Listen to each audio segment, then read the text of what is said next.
suis sûr que parmi vous, certains ont les mêmes questions. Ils se demandent pourquoi le Togo? Pourquoi le Togo a-t-il une stratégie pour le Sahel? Qu'est-ce que vise le Togo? Ou parfois, quelle est la position du Togo? La position du Togo est claire. Ouais, famille, actualité du jour. C'est très chaud actuellement, oui. Le Togo va bientôt rejoindre les États du Sahel. Une nouvelle presque réelle. C'est très réel, famille. Et ça va bientôt se réaliser, famille. Ouais. Là, c'est la question que tout le monde se pose. Est-ce que ça va se réaliser, famille? Est-ce que ça va se réaliser? Ouais. En tout cas, la situation est très, très compliquée à comprendre. Est-ce que ça va se réaliser? Le Togo pourrait se disjoncter de toutes ces relations avec l'Occident, avec d'autres pays de l'Occident, et pour rejoindre les États du Sahel, la famille. C'est la question qu'on se pose. Est-ce que le Togo va renoncer à toutes ces relations avec les États de l'Occident, avec les pays colonisateurs, afin de rejoindre les États du Sahel? La question reste toujours non répondue. En tout cas, on se retrouve dans les commentaires, famille. Je vous laisse suivre la vidéo jusqu'à la fin. N'hésitez pas à me dire en commentaire ce que vous en pensez à propos de cette situation. Famille, on se retrouve dans les commentaires. Donc, aujourd'hui, le Togo veut rejoindre l'AES. Est-ce une bonne nouvelle? Dites-le moi dans les commentaires, selon vous. Est-ce vraiment une bonne nouvelle? Bon, ce n'est pas une nouvelle étonnante pour moi. Parce que depuis le début de la création de l'AES, le Togo a été toujours quelque peu neutre. On se rappelle quand la CEDEAO voulait aller intervenir militairement au Niger lors du coup d'État au Niger et de la cession au pouvoir du président Tiani, pendant que tous les autres pays membres de la CEDEAO voulaient aller intervenir là-bas, le Togo disait non, privilégions le dialogue, discutons d'abord avec eux, laissons tomber la partie militaire et tout. Donc le Togo s'est toujours voulu être un médiateur entre la CEDEAO et l'AES. En tout cas, c'est ce que le président Faure Gnassingbé a voulu faire paraître. Donc ce n'est pas une surprise qu'aujourd'hui, le Togo veuille rejoindre l'association, l'AES, l'Alliance. Donc ce n'est pas une surprise pour moi. Mais la question à se poser, c'est de savoir, est-ce que c'est d'abord politique ou économique?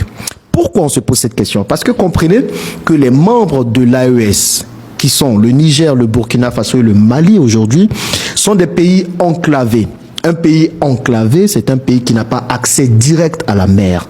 Et vous savez que la mer est importante. Les ports sont importants pour l'acheminement des marchandises et des vivres. Donc il est crucial pour les pays de l'AES d'avoir accès à un port, d'avoir accès à la mer. Et pour cela, il faut qu'ils s'associent ou qu'ils soient en partenariat avec un pays qui a accès à la mer. Et quand nous regardons les pays frontaliers aux pays de l'AES, que sont le Burkina, le Mali et le Niger, nous voyons qu'il y a la Côte d'Ivoire, il y a le Ghana, le Togo, le Bénin, le Nigeria et ainsi de suite. Donc aujourd'hui, l'AES, on le sait très bien, aurait peut-être beaucoup plus de mal à se rapprocher de la Côte d'Ivoire, qui est un pilier de la CEDEAO.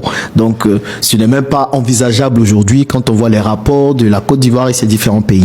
Donc maintenant, on a déjà vu que les pays de l'AES étaient en train de se rapprocher du Ghana. On a vu lors de la cérémonie d'investiture du récent président ghanéen que les membres de l'AES avaient été invités et le capitaine Ibrahim Traoré avait même fait le déplacement là-bas. Donc aujourd'hui, la volonté du Togo de se rapprocher de l'AES, pour moi, est aussi économique. Parce que lorsqu'un pays a un port et qu'il dessert d'autres pays, qu'il achemine les marchandises vers d'autres pays, forcément, il taxe ce pays-là. Donc il y a une vraie volonté économique pour le Togo de se rapprocher de l'AES. Et quand on demande au ministre des Affaires étrangères togolais, pourquoi aujourd'hui le Togo rejoindrait l'AES, il a donné une réponse pendant son interview quelque peu intéressante. Pour lui, ce serait la décision du président Faure Gnassingbé Eyadema de rejoindre l'AES. Mais au-delà de ça, il dit quelque chose d'intéressant. Il dit, demandez aux populations togolaises si le Togo veut entrer dans l'AES. Vous allez voir leur réponse. Est-ce qu'on peut imaginer le Togo rejoindre l'AES? Mais pour moi, ce n'est pas impossible, mais c'est la décision du président de la République. D'abord, et c'est la décision également du Parlement togolais. Nous avions des institutions togolaises, nous avions la présidence de la République, comme vous le saviez aujourd'hui. Nous mutons vers la 5e République, nous avions le Parlement. Si le Parlement décide que le Togo puisse rejoindre les pays de l'AES, pourquoi le Togo ne le ferait pas? On le fera. Mais je vais vous surprendre. Demandez aux populations togolaises, les Togolaises et les Togolais lambda, si le Togo veut rentrer dans l'AES, vous allez voir leur réponse. Je vous dirai qu'ils vous diront oui. Je vous dirai qu'elles vous diront oui. Donc visiblement, tous les Togolais, toutes les Togolaises, en tout cas une bonne partie, veulent rejoindre l'AES. Et moi, j'aime beaucoup le Togo. Le Togo est un pays de cœur pour moi. Donc à vous, mes chers abonnés du Togo, est-ce que vous pensez aujourd'hui que c'est une volonté réelle et partagée par la population de rejoindre l'AES? Dites-le moi dans les commentaires, je veux savoir. Que quoi? Le Togo envisage de rejoindre l'Alliance des États du Sahel. Ouais. Non, affaire là, ça devient chaud. Mais c'est pas une annonce hasardeuse. C'est une annonce très très stratégique. Parce que le Togo a trop dindin. Le Togo a trop réfléchi. De toute façon, le Togo a vu la position du président ghanéen. C'est ce qui a amené le Togo à faire cette déclaration. Oui, parce que le Togo a trop négligé. Et si vous continuez de négliger, ça serait trop tard. Oui, parce que ce que vous ne saviez pas, le premier pays portuaire, c'est-à-dire le pays qui a port, qui rejoint l'Alliance des États du Sahel, tu as tout gagné. Tu as tout gagné. Hey, réfléchissez, calculez. La politique, c'est calcul, c'est mathématique. Réfléchissez. Un pays qui rejoint l'Alliance des États du Sahel, qui est l'AES, et toi, dans ton pays, là, il y a port. Tu as tout gagné. Tout. Je dis bien tout. En tout cas, on regarde. Ouais, c'est l'AES. C'est derrière l'AES, les gens sont en train de courir comme ça. Faut croire. Mais il y a longtemps, l'Afrique a besoin de quelque chose de solide. Il y a longtemps. L'Afrique a besoin de quelque chose de solide. J'ai aimé les propos du ministre béninois. Accès stratégique maritime. Accès stratégique maritime, unité politique renforcée, souveraineté africaine affirmée. Franchement, c'est au top. Maintenant, on pourrait se dire, ben, ok, est-ce que le Togo peut continuer à être membre de la CEDEAO et en même temps membre de l'AES? Ça, c'est une question très ouverte. Le Togo qui s'approche de l'AES peu à peu avec beaucoup d'hésitation. Moi, je pense que certains politiciens en Afrique, même dans le monde, pour aller un peu globalement, certains politiciens ne sont pas assez intelligents. Pour moi, certains politiciens ne sont pas assez intelligents. Les pays de l'AES, 3 pays qui n'ont aucune débouchée maritime. Ces 3 pays aujourd'hui se sont mis ensemble. Et tout le monde est convaincu que le marche arrière il est cassé. Ces pays ne vont pas faire marche arrière. Le premier pays qui a le port, qui va rejoindre ces pays-là, ce pays aura tout gagné. Il faut rappeler que l'AES, ces 3 pays, c'est près de 80 millions d'habitants. C'est comme ça un politicien doit calculer. C'est près de 80 millions d'habitants. Ces 3 pays n'ont aucune débouchée, ou bien aucun débouché. Vous prenez un, vous laissez un. Donc, il s'agit de maritime. Donc, ça veut dire que toi, un pays, tu as le port. Tu rejoins ces pays-là. Ah, champion. C'est toi qui prends tout.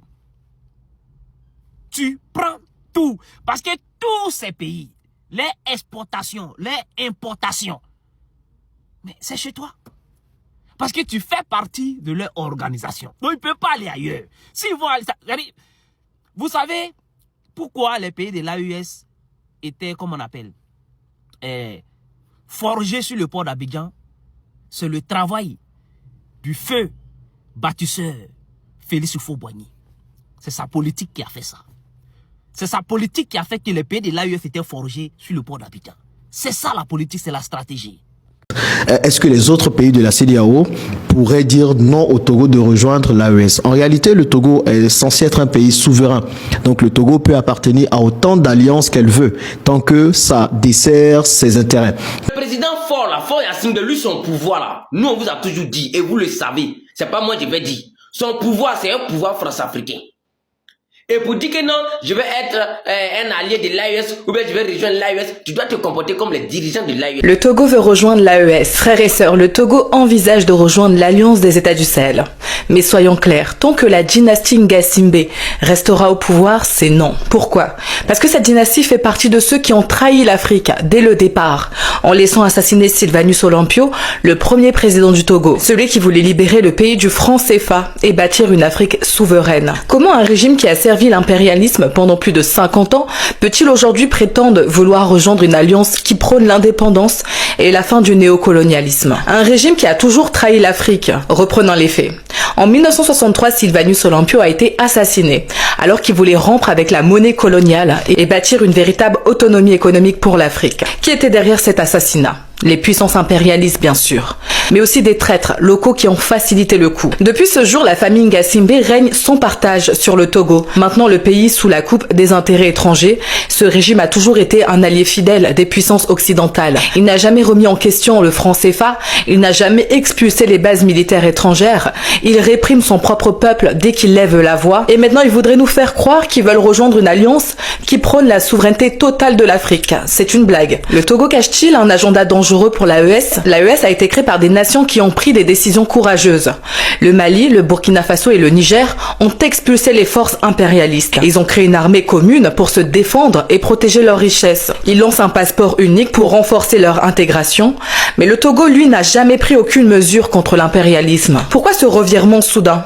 Ce n'est pas un élan de patriotisme, c'est une tentative de sauver leur régime en profitant de la montée en puissance de l'AES. Le Togo veut-il infiltrer l'AES pour la saboter de l'intérieur? Car soyons honnêtes, ce régime ne peut pas être un allié sérieux dans une lutte pour la libération de l'Afrique. L'AES doit être une alliance de souverainistes, pas un refuge pour les traîtres. On ne construit pas une Afrique libre avec ceux qui ont trahi la lutte dès le départ. L'AES n'est pas une organisation où chacun vient se mettre à l'abri quand le vent tourne. C'est une alliance de pays souverains qui ont prouvé qu'ils étaient prêts à se battre pour la liberté de leur peuple. Le Togo peut-il se débarrasser du franc CFA?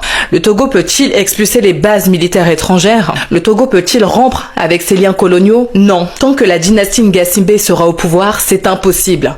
On ne peut pas faire confiance à ceux qui ont toujours été du côté de l'oppresseur. L'AES doit rester un projet pur, construit par des patriotes, pour des patriotes. L'AES n'a pas besoin de poids mort, ni de régime opportuniste. Si le Togo veut rejoindre cette alliance, il doit d'abord balayer devant sa porte, dégager la dynastie Ngasimbe et rendre le pouvoir au peuple, se débarrasser du franc CFA et s'engager dans la création d'une monnaie africaine, expulser toutes les bases militaires étrangères et rompre avec les accords néocoloniaux. Si le Togo refuse de faire ses pas, alors il ne peut pas rejoindre l'AES. Ce n'est pas un club d'opportunistes, c'est une alliance de souverainistes. Frères et sœurs, l'avenir de l'Afrique se joue maintenant. Nous ne pouvons pas nous permettre d'intégrer des traîtres ou des pantins de l'Occident dans cette lutte pour la libération. L'AES est une opportunité historique, mais elle doit rester protégée des infiltrations et des manipulations. Tant que le Togo sera dirigé par ceux qui ont trahi Sylvanus Olympio, qu'il gardera le franc CFA, ses bases étrangères, c'est non. L'Afrique se libérera avec des patriotes, pas avec ceux qui ont toujours servi l'ennemi. Est-ce que le Togo peut décider de quitter la CEDEAO pour rentrer dans l'AES? C'est totalement possible. On a vu que le Mali, le Niger et le Burkina Faso l'ont fait. Et donc, du coup, c'est aussi possible pour le Togo. Maintenant, que va devenir la CEDEAO? Parce que nous voyons que plusieurs pays de la CEDEAO, finalement, bon, plusieurs, on a le Tchad, on a le Togo aujourd'hui, mais je sais qu'il y a plusieurs autres pays qui y pensent, mais qui ne peuvent pas l'afficher ouvertement, se disent que peut-être qu'on devra rejoindre l'AES finalement. Donc, on voit finalement que la CEDEAO pourrait disparaître.